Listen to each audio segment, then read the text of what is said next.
Camilla Tominey. Lots to get through tonight. We're going to be discussing immigration. We've had the Tory plan for a migrant cap, although they won't give us a figure on what it should be capped to.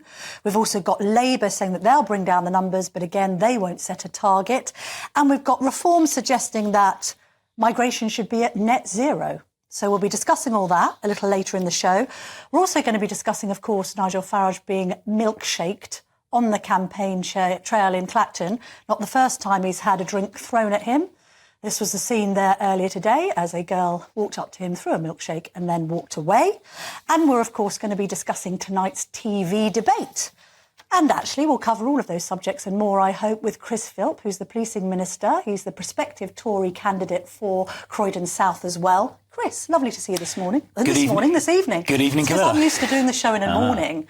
My whole day has been discombobulated by being on screen. Right, let's start, first of all.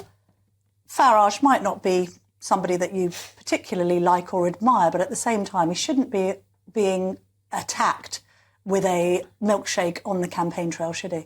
No, he certainly shouldn't. No one running for elected office should be attacked like that, presumably by some kind of deranged lefty. You know, in the last 9 years that I've been an MP, two of my colleagues, one Labour, one Conservative, have been murdered. So we have to take this seriously. The way we decide things in this country is through reasoned debate, discussion, argument, being questioned by the media. We don't do politics by acts of violence, and throwing a milkshake at someone is one end of a spectrum that has a very, very dark endpoint, and that's why I'm very glad police have made arrests. We should have zero tolerance for that kind of thing. It's worrying, isn't it? Because that person got quite close. You all have to be out and about amongst the public. That's the whole point of an election campaign, right? You're shaking hands, you're cuddling the proverbial babies, you're knocking on doors. You are quite exposed. In many ways, We're lucky it was milkshake in that cup is what I'm saying, I suppose, Chris. That's right. I mean, political candidates do expose themselves to the public, as they should. I mean, the whole point of an election, the whole point of being in public service is to meet people the whole time, talk to people, listen. I always listen to people in Croydon, what they're saying, and then take that, obviously, back to Parliament. And that's why this kind of incident is troubling. I've seen another colleague, Mike Freer from Finchley, had his constituency office burnt down just a few months ago, who then decided to step down. Anymore. That's right. Can we talk about the Farage factor? I mean, obviously, the commentariat today and indeed the polls seem to reflect this idea that it's going to be apocalyptic for the Conservatives now to have Nigel Farage back in the hot seat for Reform and running for that seat. It is difficult, this, isn't it? I mean, you're being squeezed in the polls as it is. You had that disastrous MRP poll, which suggests you're going to be reduced to 140 seats. That would be worse than in 1906. And yet that poll was conducted before Farage announced his candidacy.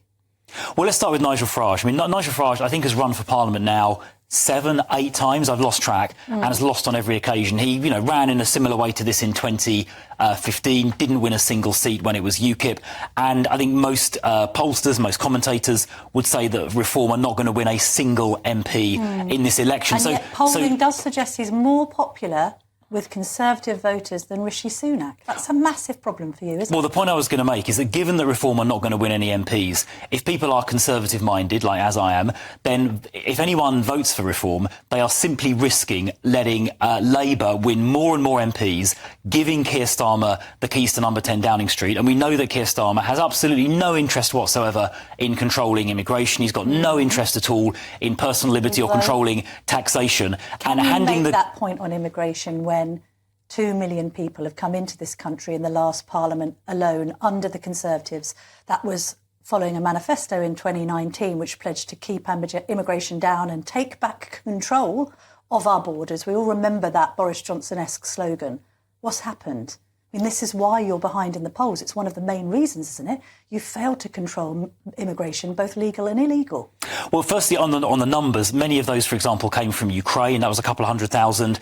Many from Hong Kong, fleeing the Chinese Communist Party, who we welcomed here. Okay. But we do agree that immigration needs to go down a lot lower. And in fact, even before today's announcement, we took action last year to, for example, significantly raise the salary threshold you've got to earn before you can come here. We're saying that if you're coming to study or working on a social care visa, you can't bring spouses or dependents with you. Now, those measures will reduce the number of people eligible to come here by 300,000 a year. That is a huge reduction. And let me finish, Camilla. We're seeing that take effect already, because in the first 3 months of this year, 2024, January, February, March, we saw the number of visa applications down by 25%. So we've taken action already, because immigration does need to be a lot lower. People will rightly ask themselves, why are you having to undo your own policies?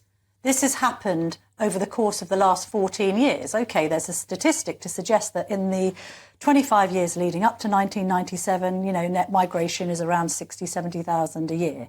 It's subsequently, in the next 25 years, gone up to 5.1 million, I think it is. That's a 100-fold increase. We associate that with sort of Tony Blair's era, but the Conservatives have continued it. That's one of the reasons you're being punished. I mean, why do you think, for instance, that Rishi Sunak, with everything that you've been announcing, national service, cap on migrant visas, tax cut in the form of a national insurance reduction, why isn't it cutting through? Why aren't the polls shifting for Rishi Sunak? Well, let's see. We're 4 weeks away from an election. As I say, on the migration numbers, we've taken decisive action already that's going to reduce it by 300,000. That's happening already. On the boats, we said today, I think if we're re-elected, the first Rwanda flight is now firmly scheduled for the 24th of July. And we know the deterrent effect of sending people somewhere like Rwanda does work. We saw it work in Australia about 10 years with their Operation Sovereign Borders. So there is a clear plan. And I think as this election campaign unfolds, we're right at the beginning of it now. We've got 4 weeks, I think just over 4 weeks to go. We will see movement. I think the debate tonight is going to be important. People will see Keir Starmer has essentially no idea. He's got a blank sheet of paper.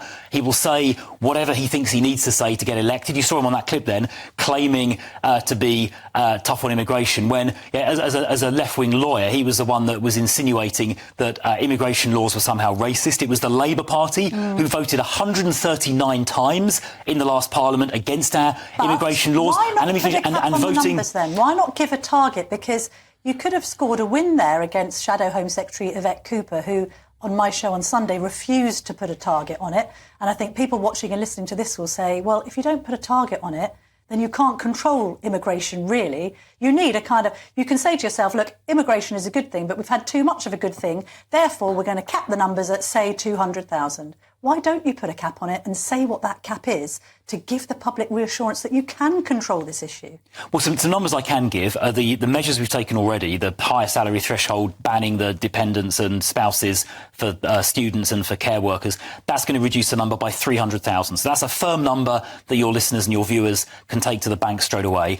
In terms of the new announcement, the cap, we're going to consult with the Migration Advisory Committee, because we do need higher skilled, I think higher skilled people, it's reasonable to have them come in. So things like, doctors, IT professionals, finance professionals, research scientists, those are the kind of people that I think we should be welcoming. We'll consult with the Migration Council to work out what the right number is. Parliament will vote on it. They'll put a cap on it. That cap will reduce every single year, but we need to go through that exercise to work out what it is. But the number you can take to the bank is the measures we've taken already, we've legislated for, they're in law already, 300,000 reduction, and that is happening already as we speak. All right, Chris Philp, I'll let you get back to the good people of Croydon South. I'm off there now to knock on some doors. All right, good man. Thank you very much indeed for joining me this evening.